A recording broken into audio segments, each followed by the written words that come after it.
नमस्कार। B R Lal Soni, assistant professor ABST, government college Barmer. आज अपन BCom first year section A and B accounting paper first financial accounting की second unit का दूसरा chapter incomplete record में लाभानि ज्ञात करने की सेकेंड विधि, और वो फाइनल अकाउंट मेथड है। अपूर्ण लेखे में लाभानि ज्ञात करने की सेकेंड विधि। फर्स्ट विधि पहले लास्ट टर्न पे अपन ने की थी, सेकंड विधि के बारे में पढ़ेंगे।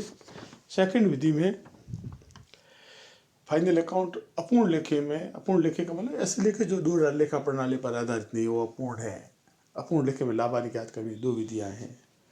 पहली विधि है जिसमें ओपनिंग कैपिटल क्लोजिंग कैपिटल की तुलना करते हैं।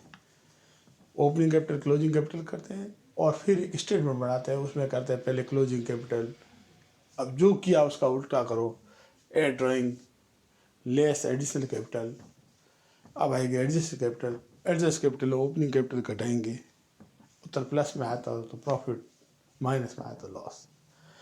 अब सेकंड विधि के अंदर फाइनल अकाउंट मेथड में जो आपने 11-12 पढ़े कि trading P and balance sheet बनाया जाता है।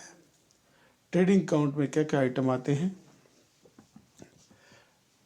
DRCR trading account, trading and profit and loss account, ये फॉर द ईयर एंडिंग होता है, जबकि बैलेंस शीट एज ऑन होती है। इसमें DRCR का पक्ष होता है, इसमें 2/2 होता है। पहला DR में ओपनिंग स्टॉक है, परचेज है, परचेज में लेस रिटर्न है, जितने भी इनडायरेक्ट खर्चे हैं, इनडायरेक्ट खर्चे करें प्रत्यक्ष खर्चे, ऐसे खर्चे जो माल खरीदते समय लगते हो या माल बनाने के खर्चे हो, प्रत्यक्ष खर्चे कहलाते हैं। जैसे वेजेज, ऑक्ट्री, कैरी इनवर्ड, ये रॉयल्टी, ये प्रत्यक्ष व्यय है। फिर है टू ग्रॉस प्रॉफिट CD, यदि बाई की जोड़ ज़्यादा है, 2 की जोड़ कम है तो ग्रॉस प्रॉफिट कहलाएगा। इसका उल्टा होने पर ग्रॉस लॉस भी हो सकता है। बाई में सेल, यदि सेल में रिटर्न है तो सेल्स रिटर्न घटा देंगे, सेल लेस रिटर्न सेल्स। फिर उसमें यदि रिटर्न हो तो SR घटा देंगे और फाइनल कॉलम राशि लिख लेंगे।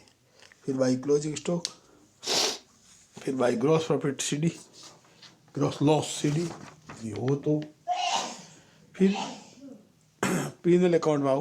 पीएनएल अकाउंट इसका जस्ट उल्टा, ग्रॉस प्रॉफिट CD है तो बाई ग्रॉस प्रॉफिट BD हो जाएगा। यदि loss by gross loss CD है तो 2 ग्रॉस लॉस CD होगा। अब की बार इनडायरेक्ट खर्चे जितने भी हो वो सब इसमें आते हैं। इनडायरेक्ट खर्चे मतलब ऑफिस के खर्चे, सेलिंग खर्चे, डिस्ट्रीब्यूशन खर्चे, ऑफिस का किराया, ऑफिस की लाइट का खर्चा, सेलिंग खर्चे, डिस्काउंट है, ऑन सेल है, ये सब इधर आएगा। और बाई में कोई लाभ हो, जैसे कोई डिस्काउंट रिसीव है, डिस्काउंट रिसीव हो या और कोई लाभ हो तो वो लिखना है। इसके बाद में बाई की जोड़ ज़्यादा हो, 2 की जोड़ कम है तो नेट प्रॉफिट कहलाएगा। Net profit transfer to capital account. अब बैलेंस शीट में आते हैं। बैलेंस शीट में इसकी बाई साइड में बाई ग्रॉस प्रॉफिट BD है नहीं, उसके साथ में यदि कोई डिस्काउंट रिसीव हो, कोई कमीशन रिसीव हो, वो इस तरह आएगा, वो बाई साइड में आएगा।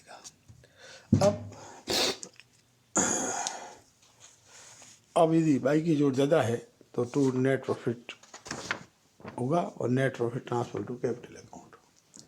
अब आते बैलेंस शीट। बैलेंस शीट वर्ष के अंत में होती है और व्यापार की आर्थिक स्थिति दिखाती है, संपत्तियाँ कितनी हैं, दायित्व कितने हैं। इसके 2 भाग है, liabilities amount, assets amount. Liabilities में मेन कैपिटल, कैपिटल में नेट प्रॉफिट ऐड होगा। अब आई जो नेट लॉस हो तो लेस हो जाएगा, ड्राइंग लेस होगी और राशि फाइनल कॉलम जाएगी, और एडिशनल कैपिटल होगी तो ऐड हो जाएगी। अदर लायबिलिटीज, इसके अलावा कोई करंट लायबिलिटीज है और कोई भी लायबिलिटीज है, क्रेडिटर्स है, BP है, वो सब इसमें आएंगे। बैंक OD है, बैंक लोन है, ये सब इधर आ जाएंगे।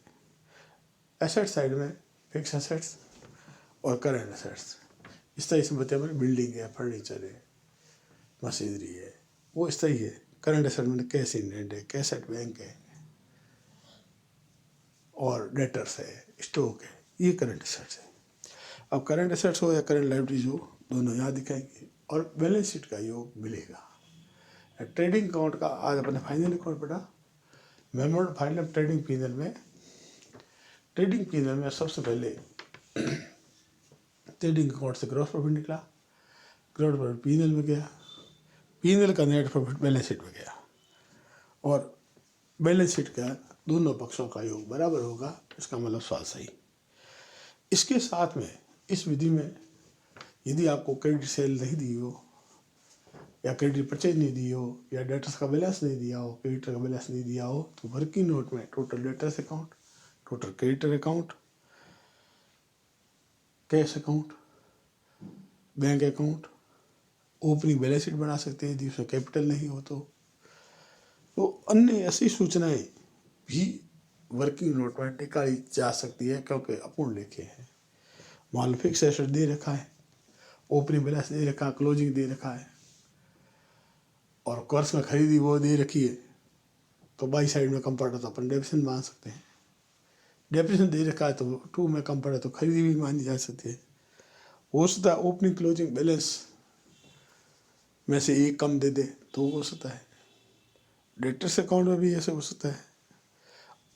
ट्रेडिंग अकाउंट में कई बार जीपी की रेट दी हो सेल पे तो ओपनिंग स्टॉक निकल सकता है। अब जीपी दे दिया, ओपनिंग स्टॉक दे दिया तो क्लोजिंग स्टॉक भी निकल सकता है। तो इस प्रकार अपूर्ण लेखों में सूचनाएं अपूर्ण होती है तो किसी न किसी अकाउंट से निकलती रहती है।